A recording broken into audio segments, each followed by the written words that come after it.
Stop scrolling. Picture this. You come home early one night, exhausted, thinking your wife is working overtime to build a future with you. But through a rain-stained window, you see her laughing with another man, touching his wrist the way she used to touch yours. No confrontation, no screaming. You just watch. Quiet, cold, like something inside you shuts off. What would you do? Would you burst in? Or would you walk away and gather proof, receipts, GPS logs, photos, and save them for the night you expose everything in front of her friends, her coworkers, her secret lover? Keep watching, because the moment he pressed play on that projector, her life changed forever. Michael Harris always said the city looked different at night. Less noise, less truth hidden in daylight. The streets of downtown Seattle were wet with fresh rain, neon reflections trembling across puddles like nervous thoughts. His badge still hung from his belt, the smell of server room coolant clinging to his coat. A minor breach in the company's firewall had dragged him back to work at 7 out of p.m. He fixed it faster than anyone expected. Cybersecurity was like marriage, he always believed. You do not notice anything until something slips through the cracks. It was close to 10:30 when he drove past Harbor and Ash, a warm-lit corner bar where he and Lily once spent anniversaries, laughter tangled with soft jazz. Habit made him slow the car. The sign glowed amber, distorted through wet glass. Something tugged inside him, a small stupid hope, or maybe just nostalgia. He saw her through the window first. Lily, his wife. Hair curled the way she only did for special events, not work. And across from her, leaning forward, shirt sleeves rolled like a confident wolf, was Evan Coyle, her marketing director. The man she said she only respected professionally. The man she said talked too much and never stopped bragging. The man she was supposedly working overtime for tonight. Michael did not blink, not when Evan's hand brushed her wrist. Not when she laughed, soft, private, the kind of laugh she used to save for him in the first years of their marriage. A glass of red wine caught light between them like a ruby secret. Her phone face down, his coat on the chair beside her. No laptops, no files, no overtime, just them. A coldness slid under Michael's ribcage, slow like a blade entering without force. Just certainty. He did not slam the car door. He did not rush inside demanding explanations like a desperate teenager. His heart did not race. That scared him more than if it had. He stepped out into the rain, the pavement glossy beneath his boots. Each footstep was deliberate, controlled, the way he walked into a compromised network. Calm, analyzing threat vectors. He stood beneath the awning where the rain could not reach, only 5 yards from the window. Close enough to see the way Lily tilted her head when she listened. Close enough to know she had not smiled at him like that in months. She touched Evan's arm. A small gesture, intimate, casual only to the blind. Michael's jaw tightened once, then still. Inside, Evan whispered something. Lily's fingers curled around her wine glass, and she tucked her hair behind her ear, a move she used to do when she wanted to look pretty for Michael. The memory hit like static shock. 1,000 late nights securing networks, believing she was doing the same for their future. Faith suddenly felt like the most expensive currency in the world. He reached into his coat pocket and pulled out his phone.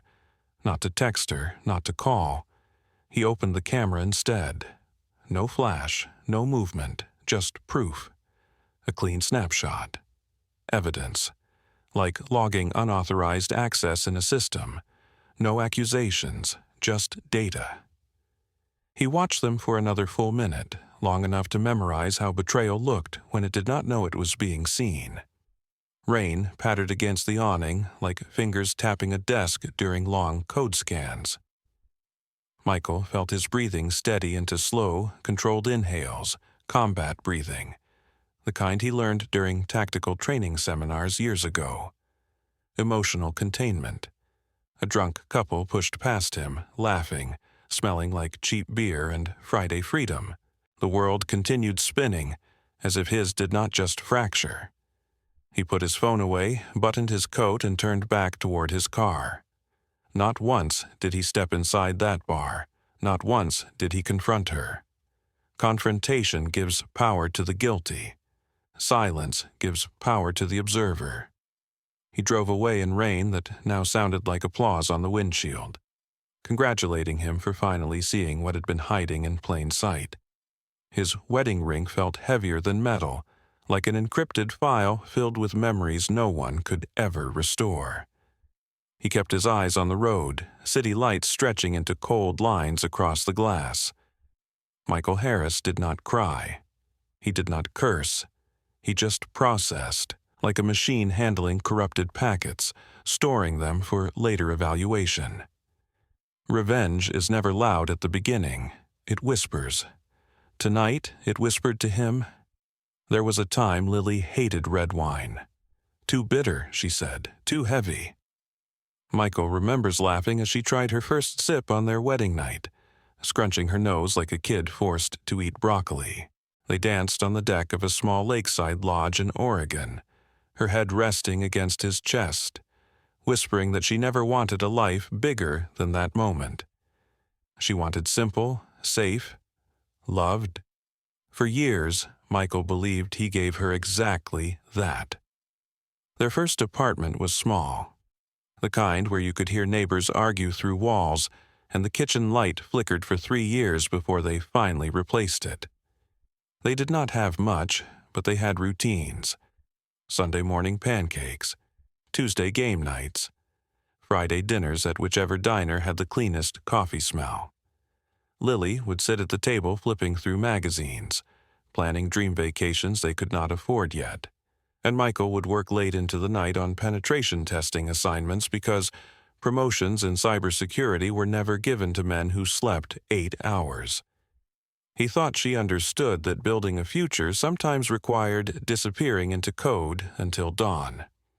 When the money improved, they moved into a townhouse with actual silence between rooms. Michael bought Lily a small plant shelf, filled it with succulents she kept forgetting to water.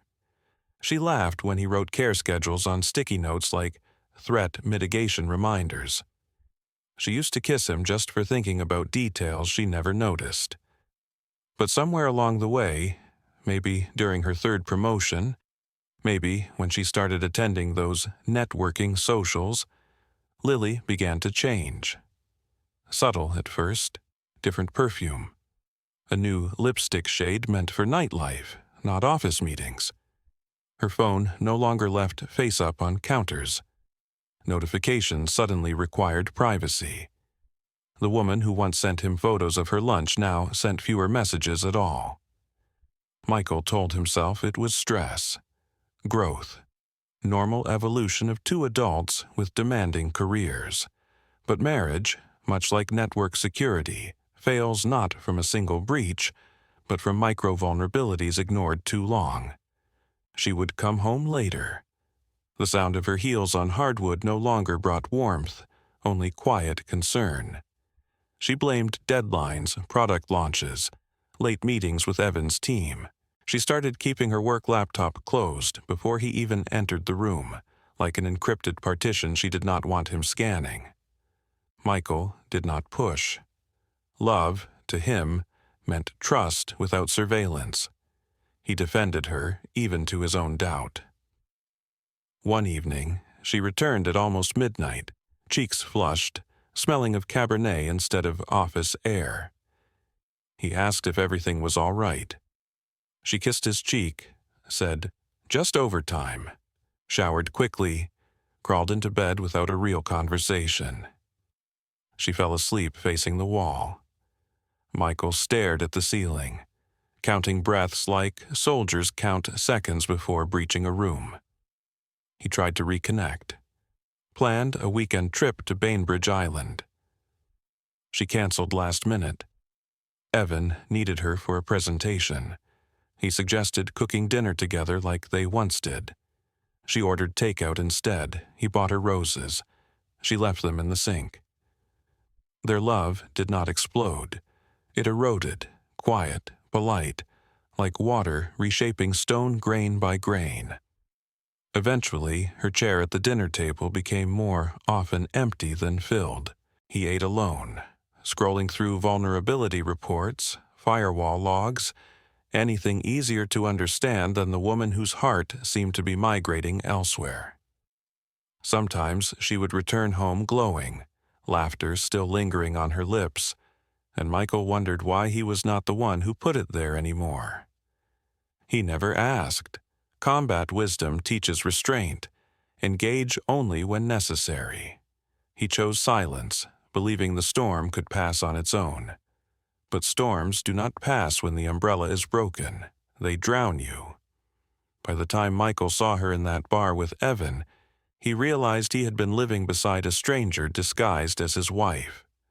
The woman he vowed to protect was no longer choosing him, and loyalty, unchecked, unguarded, had become an open port in their marriage. One she let another man access without permissions. Michael gripped the steering wheel harder as he drove home that night. Not in rage, but clarity, cold as server room air. Something fundamental had shifted. Trust had died long before he caught its body. The night after the bar incident, Michael sat alone at his dining table, laptop open, screen casting a pale glow across the room. Lily was still working late. The rain had stopped, but the house felt full of weather, pressure building, air heavy with questions that had nowhere to be spoken. He opened a blank spreadsheet like he was preparing a penetration test. Columns labeled date, excuse, return time, evidence, variance, a silent audit of his own marriage. Cybersecurity taught him one truth. Log everything. Patterns reveal what words try to hide. He started with small things. Credit card statements. He had access, joint accounts, a charge from Harbor and Ash dated 3 weeks prior. Lily claimed she was at a company workshop that night. Another receipt from a boutique wine store. Lily never drank wine alone. 2 Uber charges at 1:12 a.m. and 1:47 a.m. She told him she slept at the office. The dates matched nothing she mentioned, like unsecured ports open on a system she thought no one would scan. He highlighted each entry, color-coded like threat levels. Yellow for questionable, orange for concerning, red for confirmed breach. Red began to multiply. He found lipstick stains on a wine glass left in the sink one morning. Burgundy, darker than the shade she wore around him. He lifted the glass carefully, as though handling evidence at a crime scene. His reflection warped in the curve of the glass. A man analyzing his own failures like corrupted code. He rinsed it without sound, because confrontation requires emotion, and he had none left to spend. The next week, she returned home smelling like Chanel No. 5, a fragrance she said made her feel older. She preferred citrus notes, yet this scent clung to her like a memory she did not want to wash off. Her hair messy, cheeks too alive for office exhaustion. When Michael asked how the overtime went, she smiled thinly and said, "It is just work, Michael. You know how it is." Her phone vibrated twice while she spoke. She flipped it, face down, silence swallowing the notification. Michael nodded, simple as marking a checkbox. Of course. Later that night, while she showered, he glanced at her phone where it rested on the counter. Locked. New 6-digit passcode. She never used to hide things. He could have bypassed it. Root access was his language. But he did not. Not yet. Integrity means knowing you could break the lock, but choosing to wait until proof demands it. He returned to his desk, pulled up his monitoring software. Not to hack her, only to watch patterns. He set alerts on shared accounts, synced card notifications to his phone, routed backups of household devices into a secure folder labeled Domestic Logs. It was less like spying and more like incident response. When the system behaves abnormally, audit trails come first. 3 days later, she left for another late meeting. Michael followed, not close enough to be seen, but enough to trace the route. Her car turned out left toward downtown, not toward the company building. He parked 2 blocks away, watched her walk into a rooftop restaurant wrapped in golden light. Evan was already there, hand on her lower back. She looked around once, never noticing the man who loved her was stationed like reconnaissance in the dark. Michael recorded timestamps like tracking intrusion attempts. 7:06 p.m. arrival. 8:22 p.m. laughter audible from the patio. 9:03 p.m. she leaned in, too close to call professional. At 9:47 p.m. they left together, not toward the office. He did not follow further. Some truths hurt less when you observe only enough to confirm. Driving home, he noticed how quiet the car felt. Not silence, emptiness. The kind soldiers speak of after battle. A hollow calm once adrenaline fades. He rested his forehead against the steering wheel for a moment, not in despair, but in acceptance. Data does not care about feelings. The next morning, Lily kissed him lightly before leaving for work.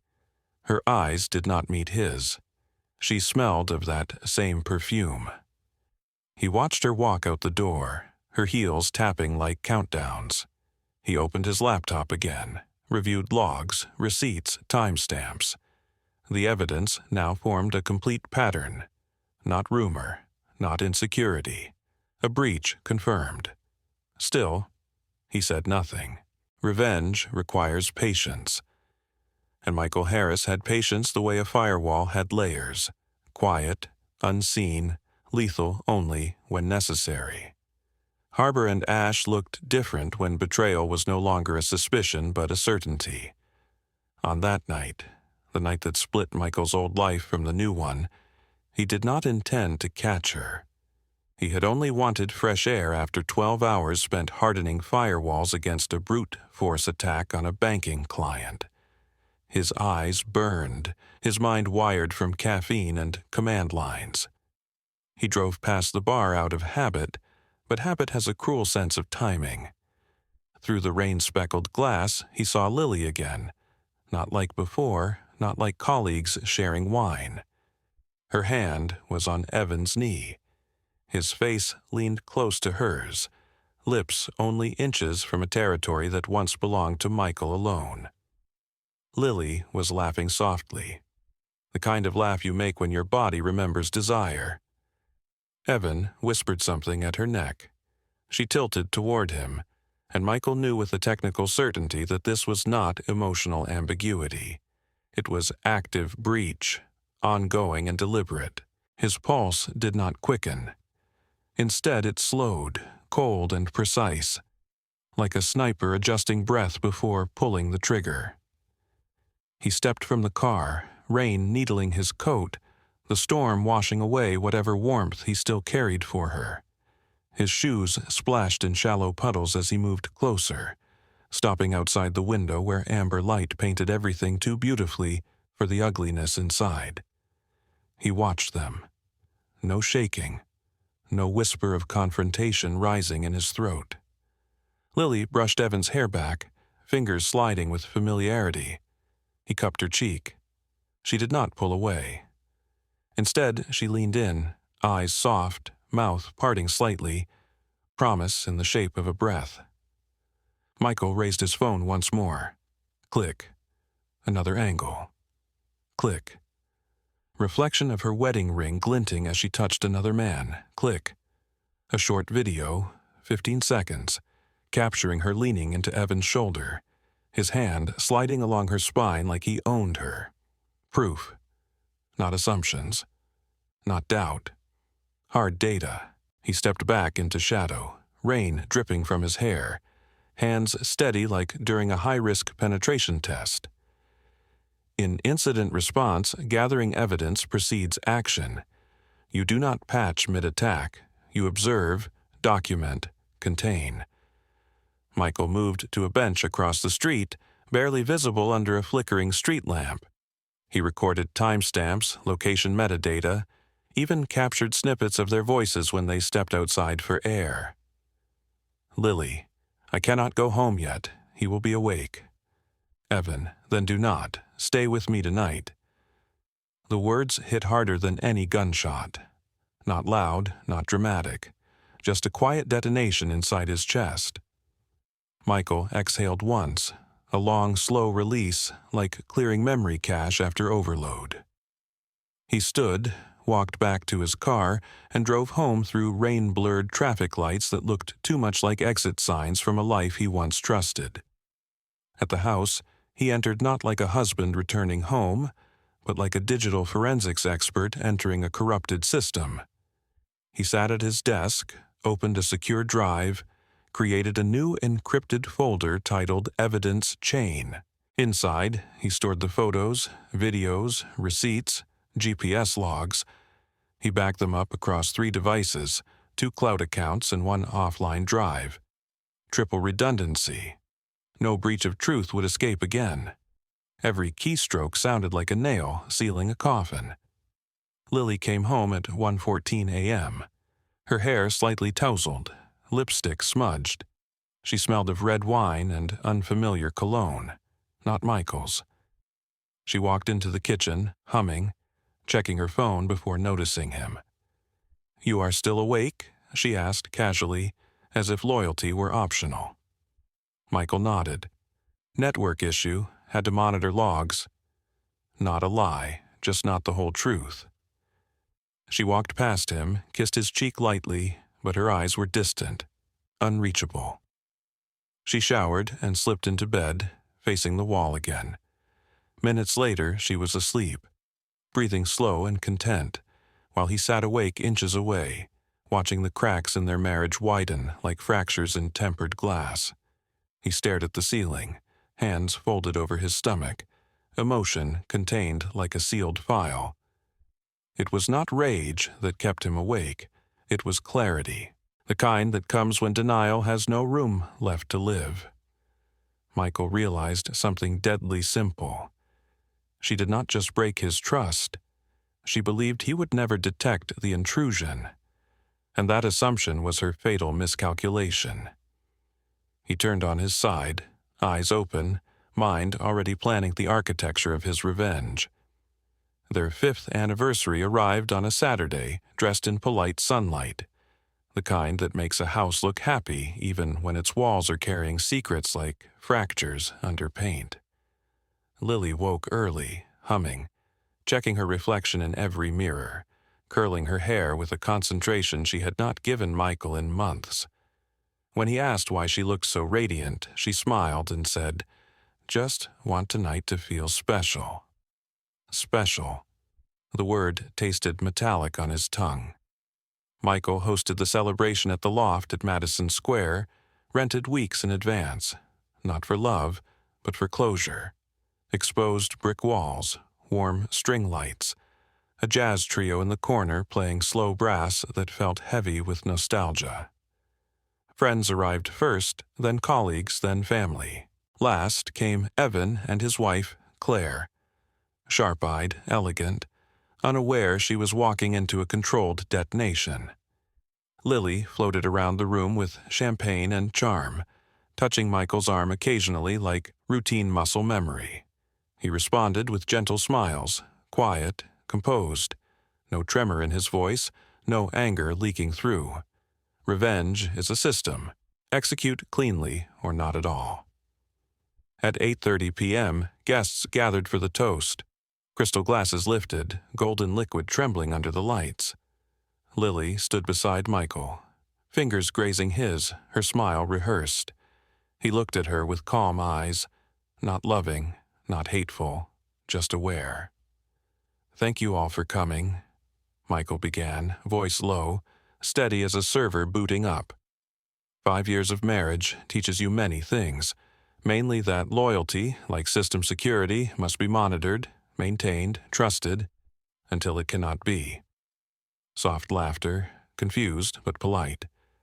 Lily tilted her head, smile faltering. Michael? He raised a hand gently. Tonight is about truth. Behind them, the projector hummed to life. The first image flickered up. Lily and Evan at Harbor and Ash, leaning close, wine glasses like glowing evidence. A murmur rippled through the room. Then a second image, her hand on his knee. A third, her laughing into his shoulder. Then the 15-second video. Not graphic, just devastating. Lily's breath stopped mid-chest. Evan froze. Claire's eyes widened before she turned to her husband with the slow horror of betrayal crystallizing. Michael continued, tone almost tender. Overtime logs did not match company access records. Receipts did not match meetings. Location data did not match alibis. He spoke like he was presenting a report at work, clinical, precise, each sentence another incision. Guests stared, some in shock, others looking away out of secondhand shame. Lily reached for Michael's arm. He stepped back, not harshly, just undeniably. Michael, please, she whispered, voice cracking like thin ice. He looked at her gently, and that was somehow worse than anger. I loved you, and you spent that love like spare change. Lily's knees seemed to soften beneath her. Tears welled, mascara already smudging under desperate fingers. She tried to speak, but language abandoned her. Claire slapped Evan across the face. Sharp, echoing. A glass shattered somewhere. Someone gasped. The trio stopped playing mid-note. Silence expanded like smoke. Michael placed his toast glass down carefully, as if ending a meeting. I am not here to fight. I am here to end what ended long ago. He turned to the guests. Thank you for coming. Please enjoy the evening. Lily will stay. She has conversations to finish. He walked past his wife slowly, her hand reaching out but missing him by inches. That gap between them felt larger than oceans. She sank into a chair, shoulders shaking, humiliation brighter than any spotlight. Evan stood motionless, his marriage imploding beside him as Claire stormed out. Diamond ring hitting the floor with a dull, final sound. Michael exited the venue without looking back. Coat over his arm, breathing steady. The night air felt clean, cold like freedom, sharp like truth. Outside, city lights reflected in puddles, the world indifferent to the collapse he left behind. He did not need to raise his voice. He did not need to punish with rage. Exposure is the quietest form of destruction, and Lily felt every silent second of it. The sound of Evan's wife's heels cutting across the marble floor echoed like gunshots. Sharp, final, each one marking the end of something Lily thought she could keep hidden. The room behind Michael erupted into whispers, embarrassment shifting through bodies like static. But outside, in the corridor washed with dim amber light, everything was eerily still. Michael kept walking. No haste, no tremor. His posture calm, hands in his pockets, jacket folded over his arm like an executive leaving a late board meeting. Matter settled, decision irreversible. The elevator doors opened with a soft, mechanical sigh. His reflection stared back at him.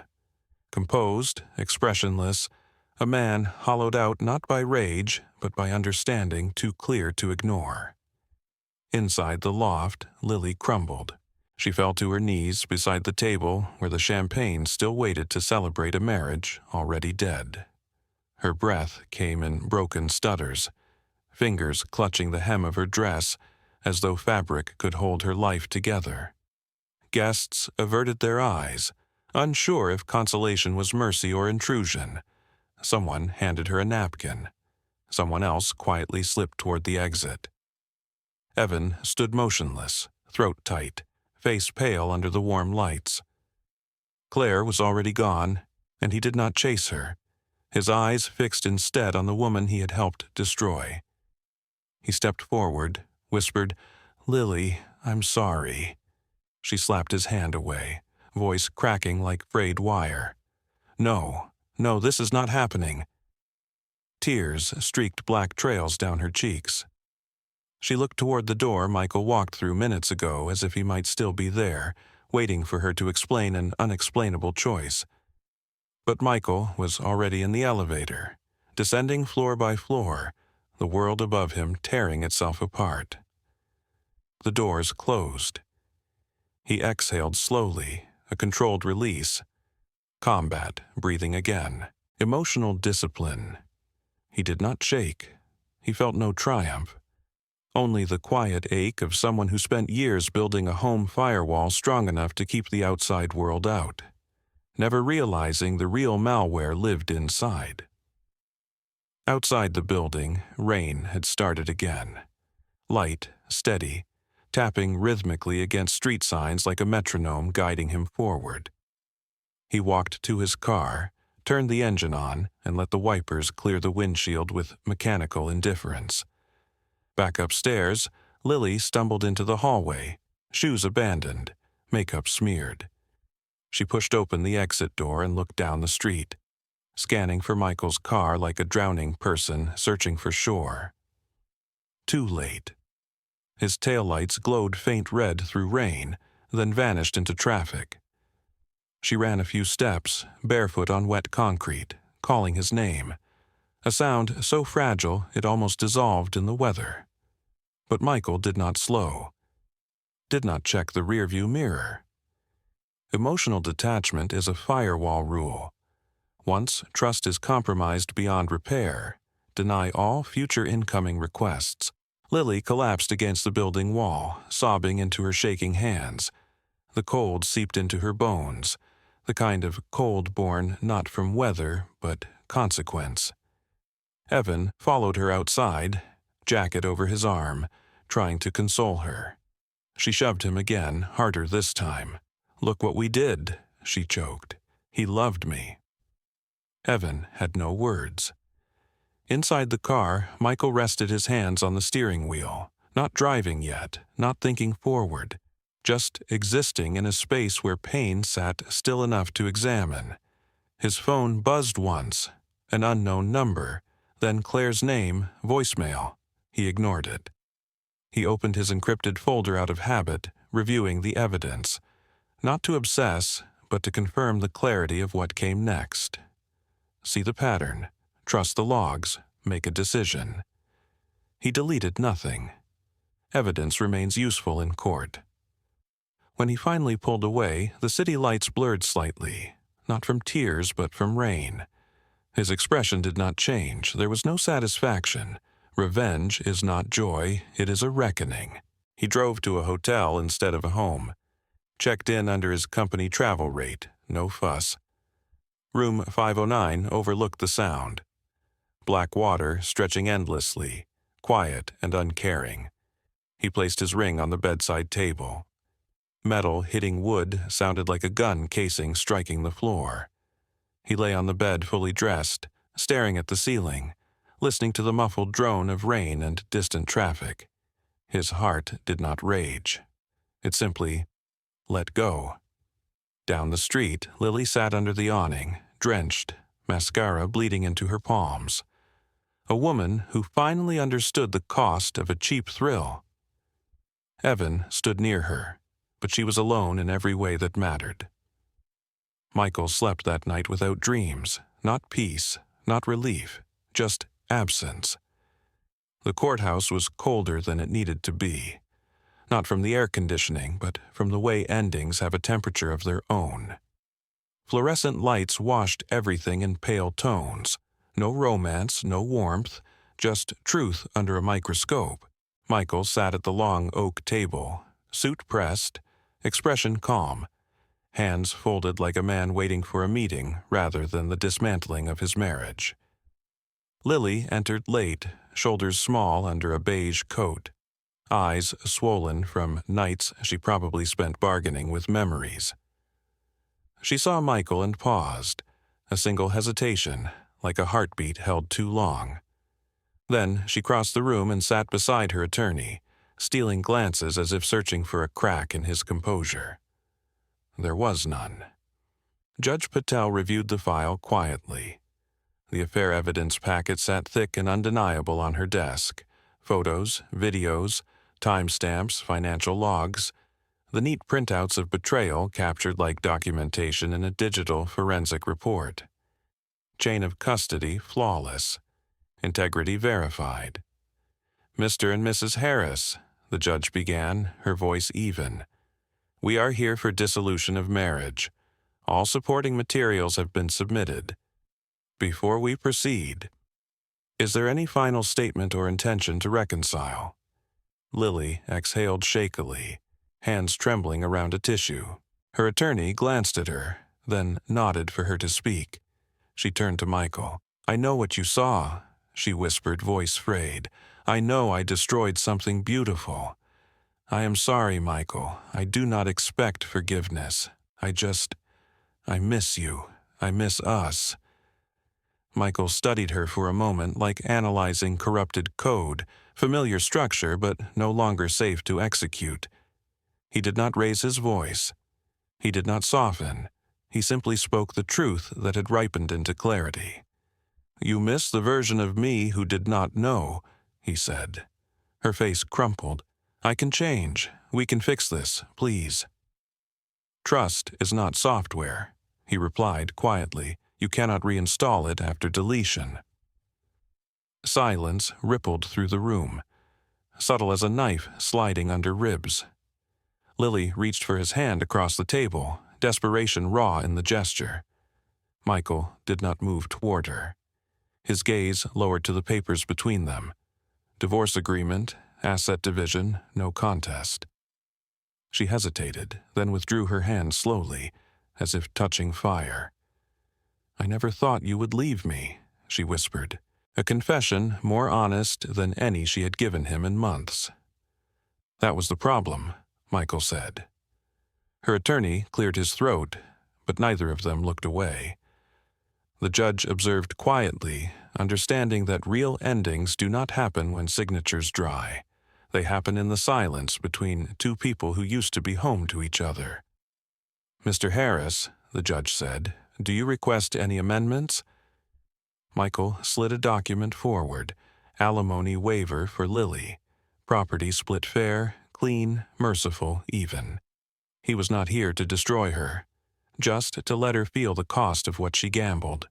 "I want nothing from her," he said, "except closure." Lily's tears fell freely then, slow like rain sliding down a window. "You are really going through with this?" "Yes." One word, final as a locked terminal. The gavel came down softly, more like an exhale than a strike. Papers were signed, rings removed. Their marriage, once warm with summer road trips and shared pancakes, now reduced to notarized ink and memories archived like old backup files, accessible but no longer active. Outside, in the hallway lined with framed state seals, Lily caught Michael's arm. "Michael, look at me, please." Her voice cracked. "I know I ruined everything, but I love you. I do. I will do anything. Therapy, quit my job, delete his number, just do not walk away." Michael met her eyes, calm, steady, unflinching. "I loved you enough to stay blind," he said. "Now, I love myself enough to see."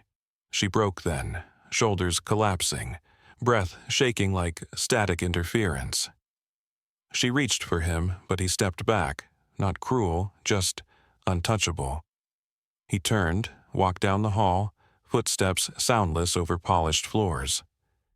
Behind him, Lily's sobs echoed, desperate and echoing, a broken signal reaching a receiver that had already been shut down.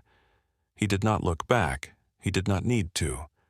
Some wars end not with victory, but with withdrawal. Spring arrived months later, the kind with soft wind and green returning to sidewalks like a quiet promise.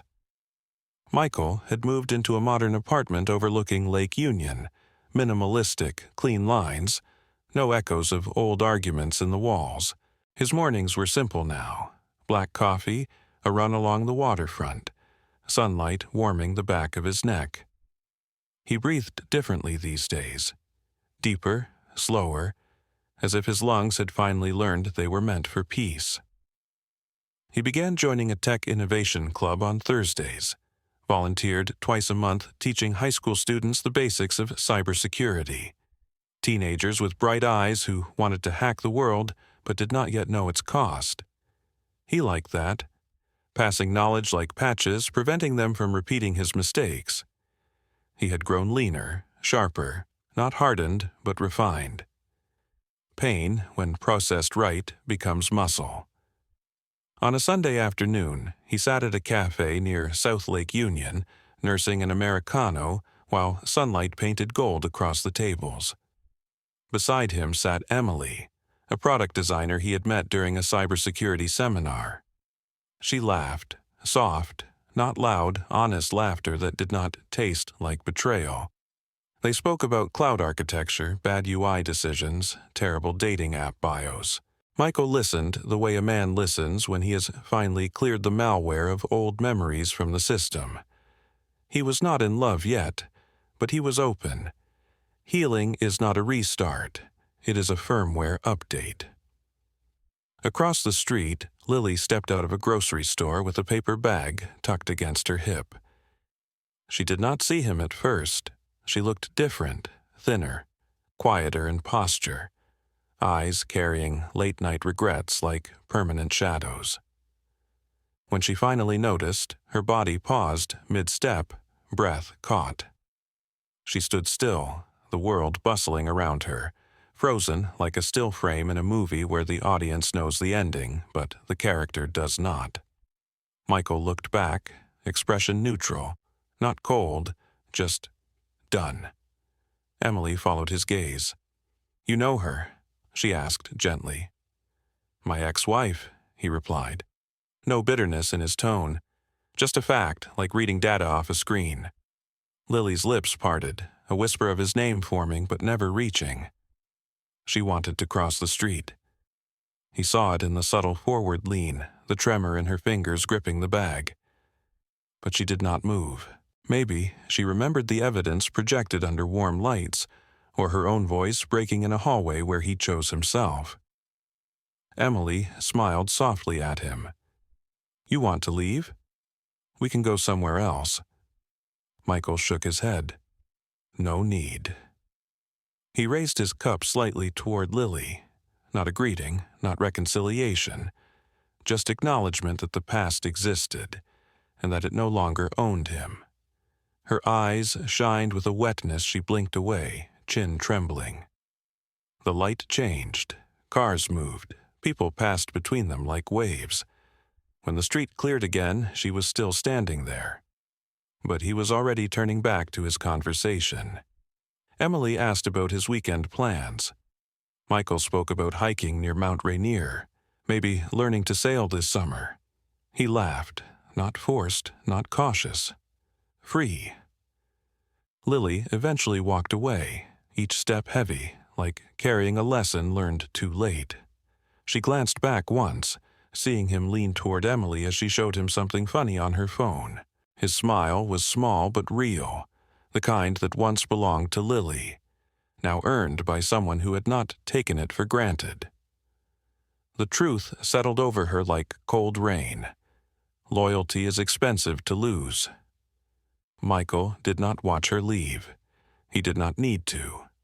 The chapter was closed, archived, read only. He had rebuilt himself with the same precision he used to restore compromised systems, step by step, firewall by firewall. Life no longer felt like a damaged network waiting for intrusion. It felt like his again. In the end, this was not just a story about betrayal. It was a story about self-respect, boundaries, and the courage to walk away from someone who stopped valuing loyalty. Michael did not choose revenge for pleasure. He chose truth, dignity, and a chance to rebuild a life without lies. Sometimes healing is quiet, sometimes it hurts, but moving forward is the strongest answer you can give to someone who took your love for granted.